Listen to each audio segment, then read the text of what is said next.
We're back in Bengaluru, one of my favorite cities, to enjoy some lovely weather, good food, and a new ultraviolet electric motorcycle. Now, Ultraviolet over the last few years has really been pushing it forward in terms of non-stop iterations towards the F77, setting some amazing records with the F99, showcasing exciting smaller electric vehicles that will be coming out next year.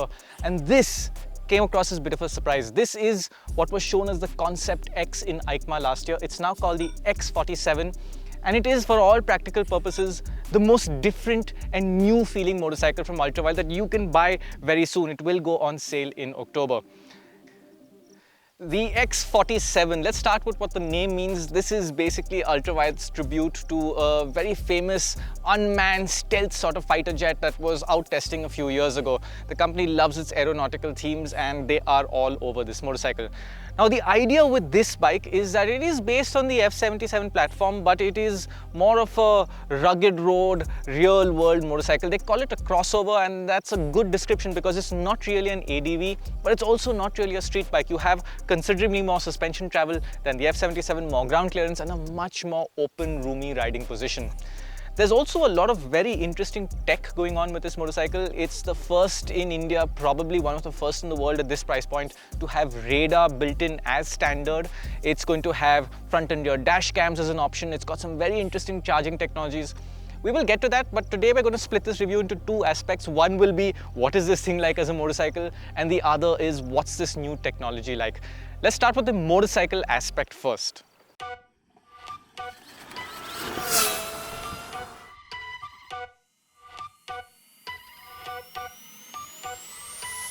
Now, like I said, this is F77 platform based, and the similarities can be seen mainly in the main chassis. It is more or less the same, just some strengthening here and there for the extra rugged sort of riding that this bike can do. The rake angle has also changed. It's now slightly widened up. It's now 24.5 degrees, which is still not really lazy like an adventure bike or a cruiser, but it's more than the F77. Over at the back, you'll see one sign of a bit of cost saving. This is now a steel swing arm. It's not that nice aluminum swing arm that you get on the F77. And at the front, you will probably notice just by looking at the bike that there is more suspension travel. Now, it is 170 mm front and rear, which is again not up there with adventure bikes, but really quite good. That's what you used to get on the first gen 390 Adventure, more or less. Keeping things interesting are 17-inch wheels, so that's again same like the F77, but it's wrapped in these chunky MRF revs tires, so it looks like a sort of scramblery tire, but it is a radial at both ends. We'll get into how this tire performs, but it is quite a road-oriented tire and it does quite well for what this bike is. On the topic of familiarity, the same thing applies to the battery packs and the motors. Like the F77, there are two battery pack sizes, about 7 kilowatt hours and about 10 kilowatt hours.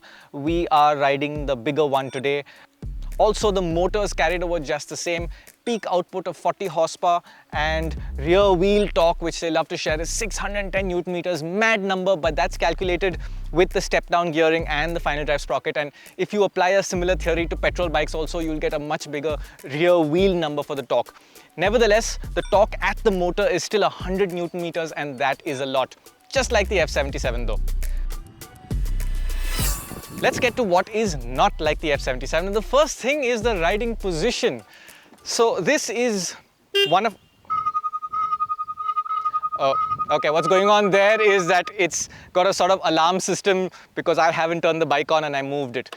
Anyway, the riding position is really open, spacious. Foot peg placement is a little lower, not as sporty as the F77, and it's got a really wide handlebar, quite high up, not super high like some scramblers can be, but it's a really comfortable riding position, and the way you sit on this motorcycle also changes the way it feels to ride. Now, the first thing that you'll notice is that this bike doesn't feel as heavy steering as the F77, and that's interesting because the weight is exactly the same. It's about 197 kilos for the smaller battery pack, 208 kilos if you got the big one. This is a heavy motorcycle, and for all practical purposes it's now even more top heavy because the whole bike has gone up. The rider is sitting higher up, the rider's helmet is higher up. So there is a higher center of mass, if you will.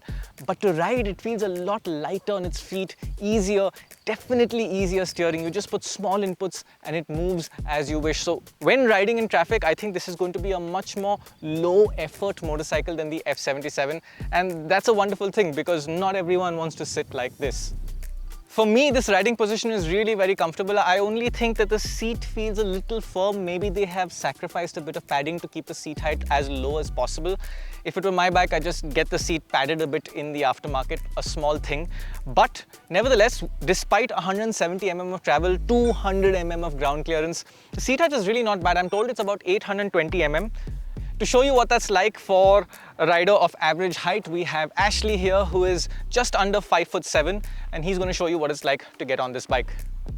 Now, as you can see, it's heavy getting it off the stand, but once it's off the stand, Ashley, how are you on both feet on the ground? It is an uneven surface, slightly on tiptoes, but manageable, not too tall.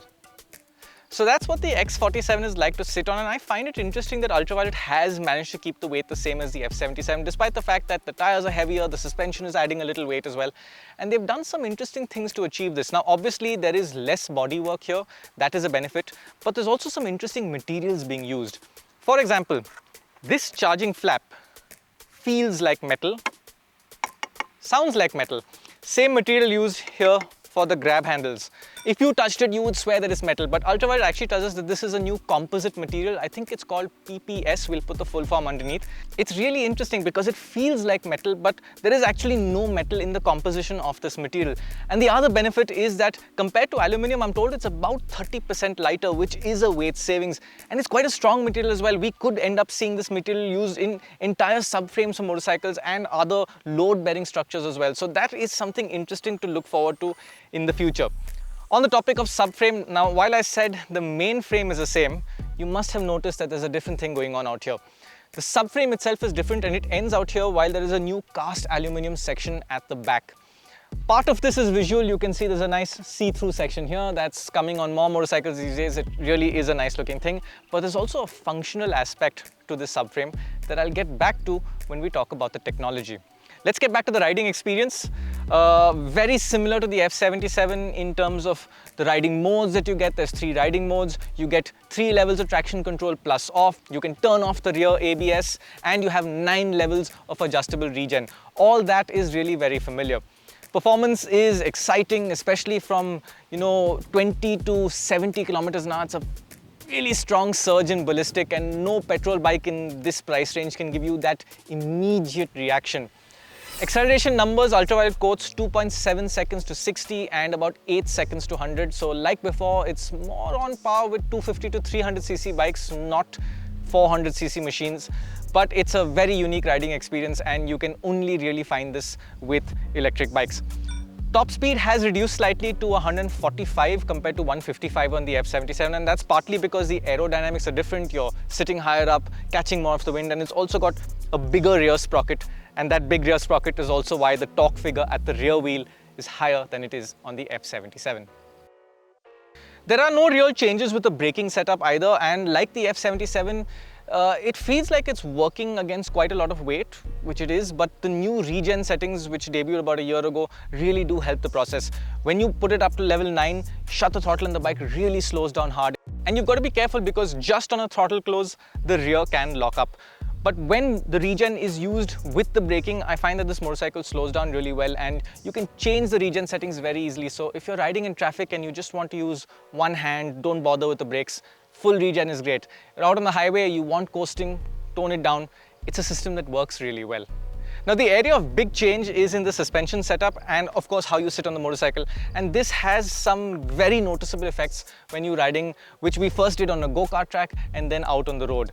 This is definitely a softer motorcycle. The rear particularly feels quite soft, so if you throw the motorcycle into a fast direction change at high speed, you can feel the rear shock compress and then the bike grinds down. In fact, they've put these little feeler bolts out here to help the rider stay within the happy zone of this tire.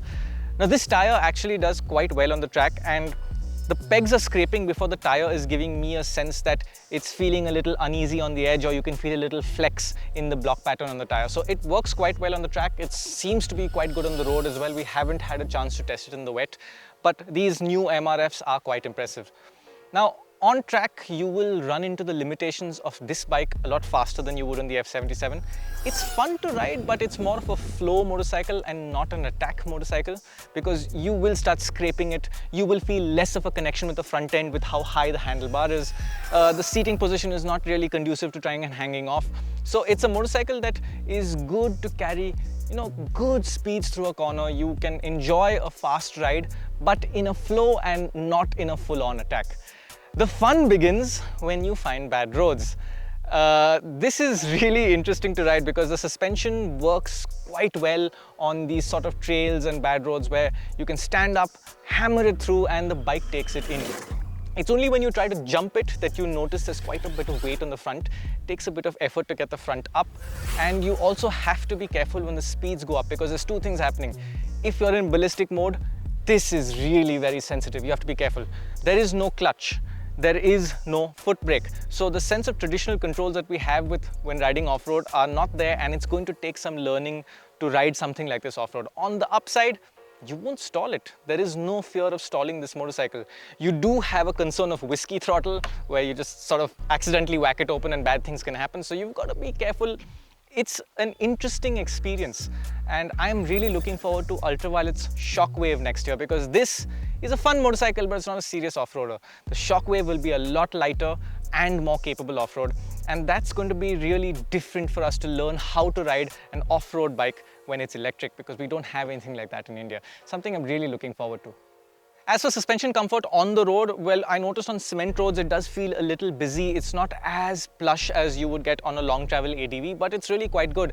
And then it enjoys tearing through bad roads. It enjoys going down the trail. So this is what I would call a mischievous motorcycle. Maybe not a hardcore focused off-roader, but something that you will actually have fun with when you find bad terrain or go looking for it. Now let's get to the tech, starting with the radar. Now this is standard fit on all Ultraviolette X47s. It will go to other motorcycles in their range as well, and I think this is a technology that's really going to start finding its way to more and more motorcycles as we go forward, because clearly it's not very expensive to implement. This is standard across the X47 range, so maybe this is going to be the new TFT or the new LED headlamp on motorcycles in a few years' time. How it works is you have a unit at the back right at the end, and it has quite a wide field of view this way and this way. We'll put up some graphics to let you know what it's like. And it's basically constantly monitoring what's happening behind you. It will then give you warnings in terms of a little lamp in the mirror. The bike we have here doesn't have those mirrors, but we did get to experience it on the go-kart track. What this will warn you with is if you want to make a lane change, you've put your indicator on, it detects someone that's in your blind spot, it'll tell you. If it detects someone overtaking you at a quick speed, it'll just warn you. If there is someone in either side of your blind spot, it'll also warn you. And if it detects that someone is coming in at a very high speed and it may be a collision situation, it'll turn the orange light out here into red, and it'll flash the rear indicators to warn that vehicle. Now, unlike big bikes like the Multistrada V4 and the GSs, there's no front radar and there is no adaptive cruise control. Those technologies may come in at a later date. Also worth mentioning, unlike the cars, this does not intervene for you in terms of brakes or accelerator. It is entirely down to you, just giving you a warning and letting you respond to it. Now, what we experienced on the go-kart track was actually quite seamless. It worked exactly the way it needed to, and it wasn't really very distracting.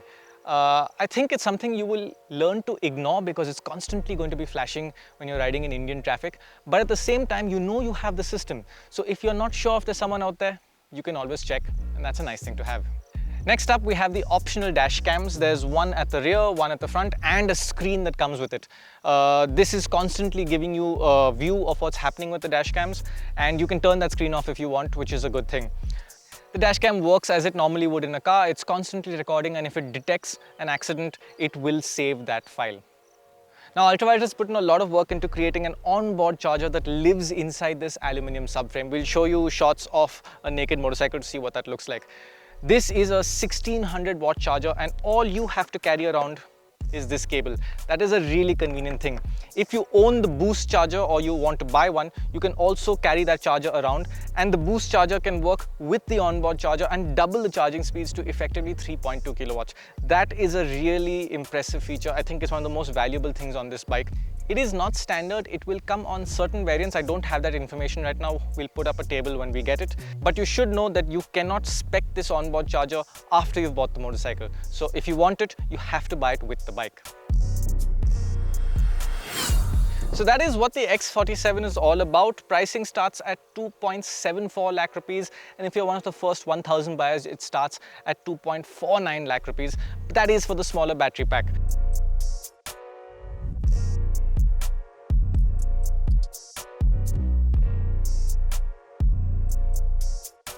Now, overall, I think this is a very appealing motorcycle as far as electric motorcycles go. It's got a more proportional look than the F77. It's less in your face and, stand out of the crowd.